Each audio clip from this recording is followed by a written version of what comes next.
Vous voulez investir dans l'immobilier, mais gérer les locataires ne vous intéresse pas, vous n'avez pas un gros budget, vous ne savez pas comment faire.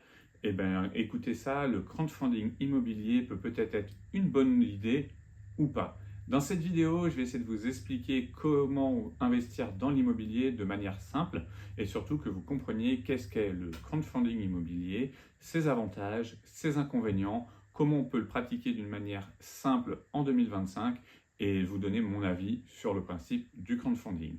Tout d'abord, je suis Sébastien Ruchat, conseiller immobilier depuis 18 ans et spécialiste de l'immobilier dans toutes ses formes, que ce soit SCPI, crowdfunding, je vous parle aussi un petit peu de crypto-monnaie sur cette chaîne.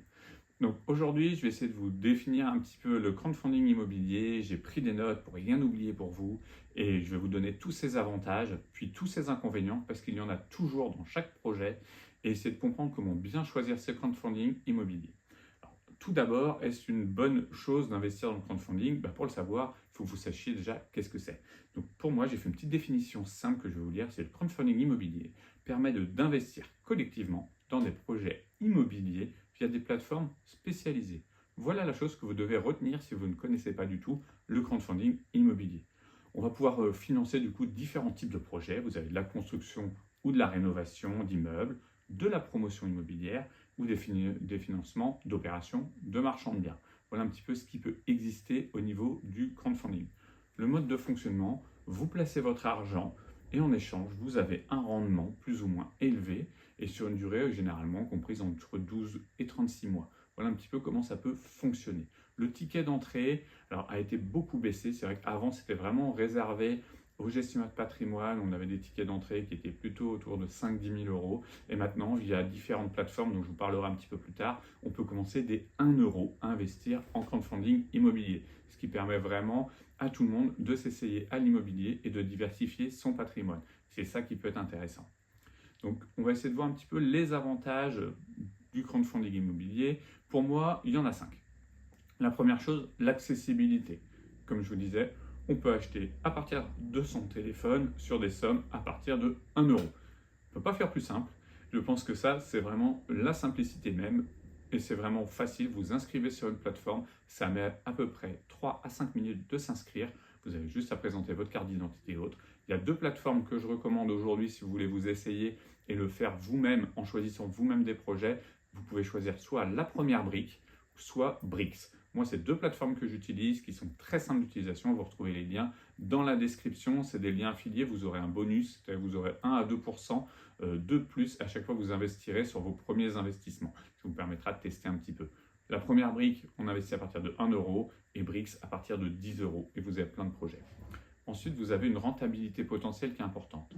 Pas mal de projets en crowdfunding immobilier sont entre 9 et 12% de rendement, ce qui est plutôt important. Donc ça, c'est vraiment quelque chose de top quand on veut se diversifier et augmenter ses revenus. L'autre chose, pas de gestion locative, simplicité. Vous mettez votre argent sur la plateforme, vous récupérez des rendements point à la ligne. Ça, c'est vraiment important. D'ailleurs, au niveau rendement, la première brique, vous allez toucher vos rendements à la fin et les briques, vous les touchez tous les mois. Ça peut permettre de bénéficier des intérêts composés. Ça, c'est quelque chose d'important qui peut être à prendre en compte pour vous. Ensuite, une diversification. Vu qu'on peut investir à partir de petites sommes, 1 euro ou 10 euros, si vous avez 100 euros, vous pouvez vous dire, tiens, moi je vais mettre 20 euros sur 5 projets différents, ce qui permet de diluer le risque. Et ça peut être vrai pour n'importe quelle somme que vous allez investir. Mais ça vous permet vraiment de diluer le risque si jamais il y avait quelque chose qui n'allait pas. Parce qu'on va parler de risque après, bien sûr, quand on va aller sur d'autres critères qui sont les inconvénients. Ensuite, la dernière avantage pour moi, c'est le fait que ça soit de la courte durée. On investit entre 12 et 36 mois. D'habitude, l'immobilier, on est plutôt sur quelque chose de plus long terme. On conseille généralement au moins 7 ans sur de l'immobilier. Là, on est sur 12 à 36 mois, ce qui est plutôt très bien quand on veut, par exemple, placer de l'argent en se disant, tiens, je voudrais avoir un peu de rendement, mais j'en ai besoin dans 3 ans parce que c'est pour me faire un super voyage. Peut-être de commencer à le faire et puis d'arrêter au bout de 2 ans sur des projets pour récupérer sa mise, ça peut être très intéressant. Donc ça, c'était vraiment les avantages majeurs du crowdfunding immobilier. Maintenant, je vais vous parler un petit peu des risques et des inconvénients, parce qu'il va de soi qu'il y en a. Je vais vous en donner 5 aussi. Déjà, la risque de perte en capital. Attention, si le promoteur fait faillite, vous pouvez tout perdre, voire une partie ou tout votre investissement. C'est important à l'avoir en tête, même si une opération de marchand de biens ne se passe pas bien, c'est ça aussi. Après, maintenant, il y a quand même beaucoup de garanties qui ont été prises. Il faut à chaque fois vérifier chaque projet, mais vous avez des fiducies, des garanties hypothécaires et autres. Donc généralement, la perte va être beaucoup plus minime, mais ça peut quand même être dans le temps un problème. Ensuite, une liquidité limitée, c'est-à-dire une fois que vous avez investi, votre argent il est bloqué jusqu'à la fin du projet. Et s'il y a des retards, ce qui peut être justement le troisième point, les retards et les imprévus sur les projets, et bien là, vous avez votre argent bloqué. C'est-à-dire que des fois, c'est annoncé 24 mois, 12% de rentabilité, c'est très bien, mais imaginons que pour des problèmes administratifs, un permis plus long à obtenir et autres, et bien le projet se termine au bout de 36 mois, vous ne pouvez pas récupérer votre argent avant les 36 mois. Donc ça peut être un gros problème si vous avez besoin de votre liquidité. Donc toujours bien calculer ça. Le risque de retard peut être réel et donc il faut le prendre en compte. Normalement, par exemple, sur les deux plateformes que je vous ai citées, qui sont des plateformes grand public, tout est écrit. C'est assez simple. Après, quand vous travaillez avec un gestionnaire de patrimoine, vous allez avoir accès à d'autres plateformes qui vont vous donner peut-être d'autres types de produits, des fois des rendements plus intéressants ou autres. Mais en tout cas, le gestionnaire de patrimoine vous tiendra au courant, bien sûr, de tout ce qui se passe sur vos différents investissements. Ensuite, vous êtes dépendant aux plateformes. Comme je vous disais, si vous, là, les deux plateformes, je vous en ai cité deux qui sont grand public, qui marchent très bien. Maintenant, si les plateformes rendent que des produits qui ne vous intéressent pas, vous ne pouvez pas choisir. Ce n'est pas vous qui allez acheter un bien en direct. Donc, vous êtes vraiment dépendant des plateformes et de leur gestion. Donc, à vous de bien vous renseigner. Et c'est pareil, si vous passez par votre gestionnaire de patrimoine, lui, normalement, c'est son rôle. C'est déjà d'aller choisir des plateformes avec qui travailler ou des intermédiaires avec qui travaillent de qualité. À vous de voir un petit peu avec qui travaille. N'hésitez pas à lui demander d'ailleurs. Et ensuite, une fiscalité. Attention, on est en France, tout est fiscalisé. C'est-à-dire, oui, vous avez 10-12% de rendement, mais vous avez généralement la flat tax à payer, c'est 30% en France. Donc ça, c'est important à avoir en tête.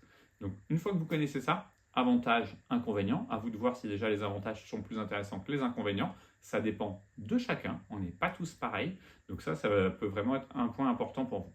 Mais le quatrième point important, c'est comment bien investir dans le crowdfunding immobilier. Là, j'ai noté 4 points. Choisir la bonne plateforme. Privilégier toutes celles qui sont régulées par l'AMF et qui ont un bon historique. C'est super important. La première brique et Brix sont régulées, pas de souci. C'est de très bonnes plateformes. Elles ont plus de 4,2, je crois, le plus petit, sur Trustpilot, avec de nombreux avis. C'est des bonnes plateformes. Moi, personnellement, je les utilise. Ça fonctionne très bien. Je ne suis pas déçu jusqu'à présent. Ensuite, bien analyser les projets. Vous allez peut-être plus sensible à certains projets que d'autres. Il y en a plein. Vous avez des commerces, des immeubles, des projets de marchands de biens, des projets de promoteurs. Par exemple, moi je sais qu'en ce moment, je privilégie plutôt des projets marchands de biens ou des projets sur des gîtes et autres où il y aura du rendement que sur de la promotion, parce que la promotion c'est un peu plus compliqué. Mais d'ailleurs, si vous regardez un petit peu sur les plateformes, il n'y a presque rien en promotion de proposer. Donc voilà, c'est à vous de vous faire votre avis. Il y a des plaquettes généralement qui sont complètes sur chaque site et vous pouvez regarder vraiment chaque bien à la vente et donc regarder, vous dire tiens ça me plaît pas et aller que sur ce qui vous intéresse. C'est ça l'avantage aussi, c'est de pouvoir vous diversifier. Ensuite, moi je me suis noté qu'il fallait bien vous diversifier justement. Ne prenez pas qu'un seul. Même si vous dites tiens super, vous avez vu là c'est à vendre, c'est un Décathlon à tel endroit, c'est génial, il y a du rendement. Oui, mais peut-être qu'il y en aura un demain qui va sortir qui sera tout aussi bien. Donc diversifier, c'est très important. Je vous le dis tout le temps, si vous suivez la chaîne, il faut diversifier ses actifs dans plein de choses.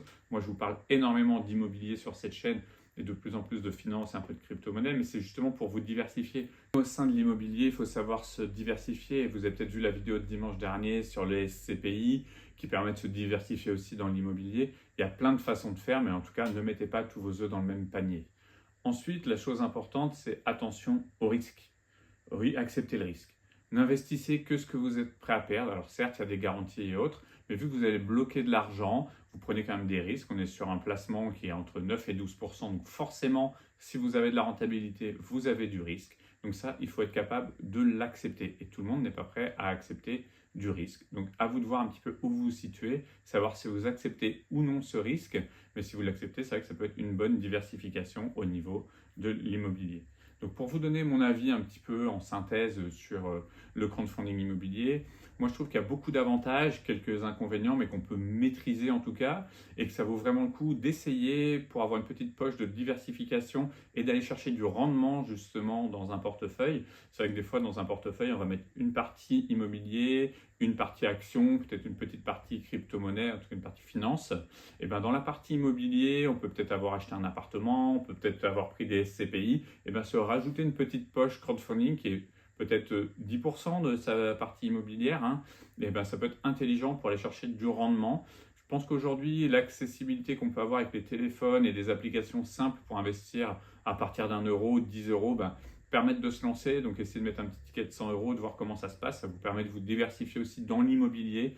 Je pense que ça peut être quelque chose d'intéressant. En tout cas, à chacun de se faire sa propre opinion. Et puis, ben, on va se retrouver nous dimanche prochain pour une nouvelle vidéo. Et puis, mettez-moi en commentaire si vous avez déjà essayé le crowdfunding ou pas.